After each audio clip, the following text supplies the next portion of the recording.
এই লাগি দিছে না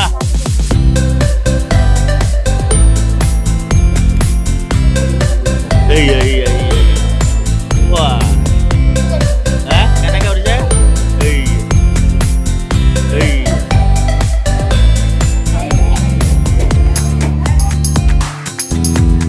ধুনীয়াকে লাগিছে কৰ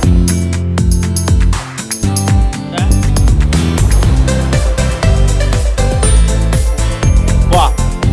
দূৰৰ পৰাই লাগিছে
আচ্ছা নমস্কাৰ আমি চেঙামাৰী উচ্চ মাধ্যমিক বিদ্যালয়ৰ পৰা আজি নৱম আৰু অষ্টম ন ক্লাছ 9 আৰু 8 ল'ৰা ছোৱালী ইয়াত পঢ়ি আছে আমি এটা বিষয়ৰ ওপৰত আজি বিজ্ঞানৰ বিষয় এটা আলোচনা কৰিব লাগে আপোনালোকে জান দেখিছে যে বৰ্তমান সময়ত অসমৰ বিভিন্ন ঠাইত খেৰৰ যিবিলাক গাড়ী ন খেৰ নিয়া গাড়ী মানে খেৰ নিয়া গাড়ীবিলাক হয় নাই কিবা বলেৰো আছে কিবা টাটা এচি আছে এই গাড়ীবিলাক জ্বলি আছে আজি ৰাতিপুৱা আমাৰ বিদ্যালয়ৰ পৰা কিছু দূৰত এখন বলেৰো গাড়ী দপদপকে জ্বলি গ'ল খেৰৰ গাড়ী বহুতে ভাবিছে কোনোবাই চিগাৰেটৰ টুকুৰা বা কোনোবাই বিড়িৰ টুকুৰা দি দিয়াৰ কাৰণে জ্বলিছে কিন্তু সেইটো নহয় আচলতে সেইটো কোনোবাই ইচ্ছাকৃতভাৱে কৰিব পাৰে কিন্তু তেনেকে গাড়ী এখনত খেৰ নি থকা গাড়ী এখনৰ হঠাতে যে জুই লাগে তাৰ ক্ষেত্ৰত বিজ্ঞানৰ কিছুমান সূত্ৰ জড়িত হৈছে যিবিলাক আমি পঢ়ি থাকো সেইটো ব্যৱহাৰিক দিশটো আমি নাজানো সেই কথাটো হ'ল যে আমি ঠাণ্ডা দিন পৰিছে আমি কোট জেকেট পিন্ধিছো হয়নে কিবা আমি কম্বল এখন লৈছো কম্বল এখন বা জেকেটটা পিন্ধোতে যেতিয়া আমি ৰাতি শুই থাকোতে যেতিয়া কম্বলখন আঁতৰৰ কৰি ফটফট অৱস্থা কৰে নাই জুই নিচিনাকৈ ঠুক ঠাককে অৱস্থা হয় নহয় ঠিক তেনেদৰে যদি তুমি জেকেট এটা পিন্ধি আছো ঘৰত গৈ যেতিয়া খুলিবা মন কৰিবাচোন তোমাৰ চুলিয়ে তুলে বা গাত লাগিলে কিবা ফটফট অৱস্থা কৰে আৰু জুই লগাৰ নিচিনাকৈ যদি আন্ধাৰ ৰুমত তুমি খোলা আৰু যিমানে ৰুমাল কাপোৰ হ'ব ঊলৰ কাপোৰ যিমানে হ'ব সিমানে সেইটো শব্দটো বেছিকে হয় বা গম পোৱা যায় সেইটো স্থিতি বিদ্যুৎ আমি ক্লাছ 8তো পঢ়িছো নাই আৰু আমাৰ 9তো পঢ়িছো কি হৈছে ষ্টেটিক ইলেক্ট্ৰিচিটি স্থিতি বিদ্যুৎ হয়নে তাৰমানে কি তাৰপিছত আমি কি কৰিলো যে আমি পৰীক্ষা কিছুমান কৰিলো কি আমাৰ যাৰ মূৰত তেল সনা নাই হয়নে তেল নসনা মূৰত আমি কেৱল এই প্লাষ্টিকৰ আমি কলম লৈ পেলাই ঘঁহিছো ঘঁহি পেলাই কাগজৰ সৰু সৰু টুকুৰাবিলাক ফটককে উঠি গৈছে কাগজটোতো চুম্বকীয় পদাৰ্থ নহয় বা কলমটোতো চুম্বক নহয় যে আকৰ্ষণ কৰিব কোনে আকৰ্ষণ কৰিছে তাৰমানে যদি কলমটো যে আমি যে ঘঁহি আছো শুকান চুলিখিনিত ই কি ঘঁহি থকাৰ কাৰণে এটা চাৰ্জ আধানৰ সৃষ্টি হৈছে কি সৃষ্টি হৈছে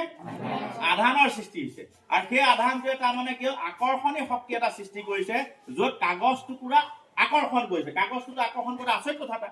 উঠি গৈছে না ধুনীয়াকে আঠাটো লগাই আমি আঠা লগাই কাগজটো উঠাইছো নেকি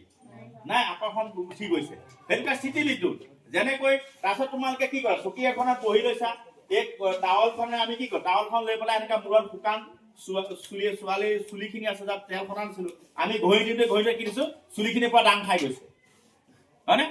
চুলিখিনি দাং খাই যাব মানে কি তাৰমানে ঘঁহি থাকোতে তাত কি হ'ল চাৰ্জৰ আধানৰ সৃষ্টি হৈছে সি দাং খাই গৈছে মানে এই টাৱলখনৰ লগত সেই চুলিখিনি আকৰ্ষণ হোৱাৰ কাৰণে সি দাং খাই গৈছে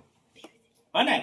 তাৰপিছত আকৌ আমি কি দেখিলো পানীৰ বটল এটা লৈ পেলাই ফুটা কৰি পেলাই আমি কলম এনেকে বা কিবা প্লাষ্টিকৰ বস্তু ঘঁহিছো বা ঊলৰ কাপোৰটো আমি ঘঁহি পেলাই যেতিয়া আমাৰ পানীৰ নিজৰাটো যে বৈ গৈ আছে তাৰ ওচৰলৈ নিয়াৰ লগে লগে নিজৰাটো কিয় বেকা হৈ গৈছে হয় নাই তুমি যদি এফালে দিছা এফালে বেকা দিছে সিফালে দিছে সিফালে বেকা হৈছে আচৰিত কথা পানী নিজৰ তোমালোকে টানি আনিব পাৰিছা টানি আনিব পাৰি জানো কাৰণ পানী ধৰি পেলাই টানি আনিব নোৱাৰি কিন্তু কিবা এটা আকৰ্ষণী বলে সিহঁতক টানি আনিছে নিজৰাটো চিধা গৈ আছিলে বেকা হৈ গৈছে এইফালে দিছে এইফালে বেকা হৈছে কিহে বেকা কৰিছে কি আকৰ্ষণ বল আছে কি শক্তি আছে সেইটো স্থিতি বিদ্যুৎ কি বিদ্যুৎ স্থিতি বিদ্যুৎ তাক কয় ষ্টেটিক ইলেক্ট্ৰিচিটি ঠিক সেই ঘটনাটোৱে ঘটিছে ক'ত ঘটিছে যে আমাৰ সেই খেৰৰ ভৰ্তি গাড়ীখনত খেৰবিলাক জাপি থৈছো নাই আৰু খেৰবিলাক শুকান হৈ আছে শুকান খেৰবিলাক যেতিয়া গাড়ীবিলাক ডাম্পিং কৰি গৈ থাকে ঘহনি খাই নাখায় ঘহনি খাই ঠিক তেনে আধান বা চাৰ্জৰ সৃষ্টি হয়